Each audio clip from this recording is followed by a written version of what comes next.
News RCB విజయోత్సవ parade వేళ బెంగళూరులోని చిన్నస్వామి స్టేడియం వద్ద చోటు చేసుకున్న తొక్కిసలాట ఘటనపై దర్యాప్తును పోలీసులు వేగవంతం చేశారు. దుర్ఘటనకు కారణమని భావించిన నలుగురిని అరెస్ట్ చేశారు. రాయల్ ఛాలెంజర్స్ బెంగళూరు జట్టు మార్కెటింగ్ హెడ్ నిఖిల్ సోసాలైను అరెస్ట్ చేశారు. ముంబైకి వెళ్తుండగా బెంగళూరు ఎయిర్పోర్ట్ లో అతన్ని అరెస్ట్ చేసి విచారణకు తరలించారు. ఇటు మరోవైపు కర్ణాటక క్రికెట్ అసోసియేషన్ ప్రతినిధులు పరారీలో ఉన్నారు.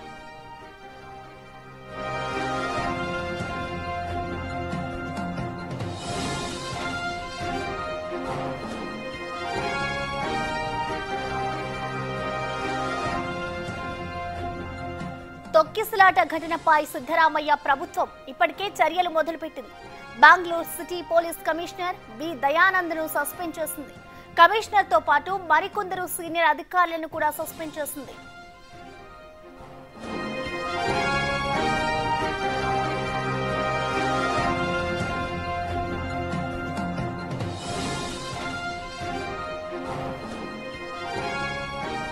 ఇదిలా ఉంటే కర్ణాటక పోలీసులు తొక్కిసలాట ఘటనపై కేసు నమోదు చేసి విచారణ చేస్తున్నారు. Event management company Karnataka cricket association యాజమాన్యంపై కేసులు నమోదు చేసింది. కేఎస్సీఏ అధికారులు ప్రస్తుతం పరారీలో ఉన్నారు.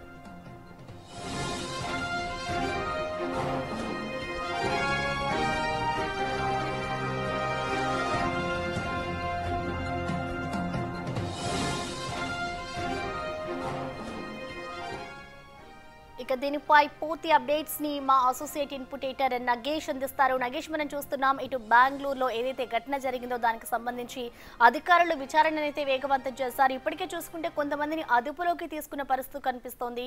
సో ఓవరాల్ గా విచారణ ఎంతవరకు వచ్చిందనుకోవచ్చు? అసలు అరెస్ట్ చేసిన వాళ్ళు ఎవరెవరు ఉన్నారు? ప్రస్తుతం అయితే ఆర్సీబీకి సంబంధించిన మార్కెటింగ్ హెడ్ ని బెంగళూరు ఆర్సీబీ విజయోత్సవ వేడుకలకు సంబంధించి తొక్కిసలాట ఘటన పైన అరెస్ట్ చేశామని చెప్పి అక్కడ పోలీసులు ప్రకటించారు. ఆర్సీబీ జట్టు మార్కెటింగ్ హెడ్ నిఖిల్ సొసలేను బెంగళూరు ఎయిర్పోర్ట్ లో ప్రస్తుతం అయితే అరెస్ట్ చేసి వాళ్ళు స్థానికంగా ఉన్న పోలీస్ స్టేషన్ కి తీసుకెళ్లారు. అతను ముంబై వెళ్తుండగా పోలీసులు అరెస్ట్ చేసినట్టుగా చెప్తున్నారు. కానీ కర్ణాటక సీఎం అయితే సంచలన నిర్ణయం అయితే తీసుకున్నాడు. మొత్తం ఆర్సీబీ ప్రతినిధులను అరెస్ట్ చేయాలని చెప్పి కర్ణాటక సీఎం ఆదేశాలు జారీ చేశారు. ఇందులో ఈ తొక్కిసలాట ఘటనకు సంబంధించి బెంగళూరు పోలీస్ కమిషనర్ తో పాటు ఇతర పోలీస్ అధికారులపై కూడా సస్పెన్షన్ వేటు పడింది. నిన్న సాయంత్రమే నిన్న ఆదేశాలు జారీ చేశారు. ఈవెంట్ ఆర్గనైజర్, డిఎన్ఏ, అలాగే event management agency, Karnataka cricket association ప్రతినిధులను కూడా అరెస్ట్ చేయాలని చెప్పి సిద్ధరామయ్య తన ఆదేశాల్లో పేర్కొన్నాడు.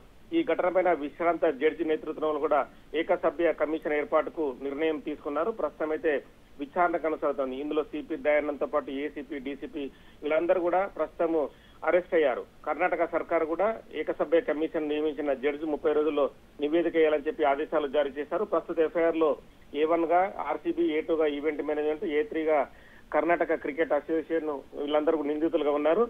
ప్రస్తుతం అయితే ఒకరు అరెస్ట్ అయ్యారు. మిగతా వాళ్ళకి సంబంధించి కూడా ఇవాళ మిగతా అరెస్టులు కూడా జరిగే అవకాశం కనిపిస్తుంది. ఎందుకంటే 11 మంది మృతి చెందిన ఘటన, దాదాపుగా 50-60 మంది ఇందులో గాయపడిన ఘటన నేపథ్యంలో దేశవ్యాప్తంగా పెద్ద ఎత్తున కర్ణాటక సర్కారుపై విమర్శలు వచ్చాయి. అందులో కర్ణాటక సర్కారు సీఎం, డిప్యూటీ సీఎంఏ సన్మాన కార్యక్రమం వాళ్ళు పాల్గొనడం, ఇందులో బీసీసీఐ గానీ ఐపీఎల్ మేనేజ్మెంట్ గానీ తమకు సంబంధం లేని చెప్పి వాళ్ళు ప్రకటించడం, దీంతో మొత్తం ఓవరాల్ గా కర్ణాటక సర్కారుని వేలెత్తి చూపారు. ఈ క్రమంలోనే ప్రస్తుతం అయితే ఒక అరెస్ట్ జరిగింది. మిగతా అరెస్టులు కూడా కంటిన్యూగా ఇవాళ జరిగే అవకాశం కనిపిస్తుంది. Right, thank you Nagesh.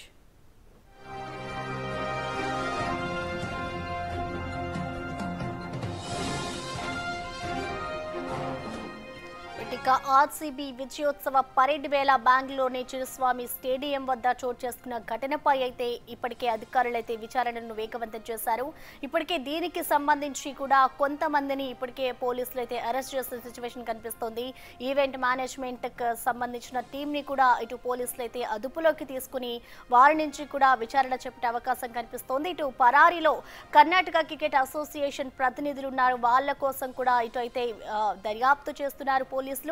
మరోవైపు బెంగళూరు తొక్కిసలాట ఘటనపై అయితే ఇటు పోలీసులు మొత్తంగా దర్యాప్తు చేస్తూ ఉన్నారు అధికారులు. ఆ ఘటనకి సంబంధించి కారకులు ఎవరెవరు ఈ ఈవెంట్ ని నిర్వహించారు అనే కోణంలో కూడా ప్రస్తుతం అయితే దర్యాప్తు కొనసాగుతోంది.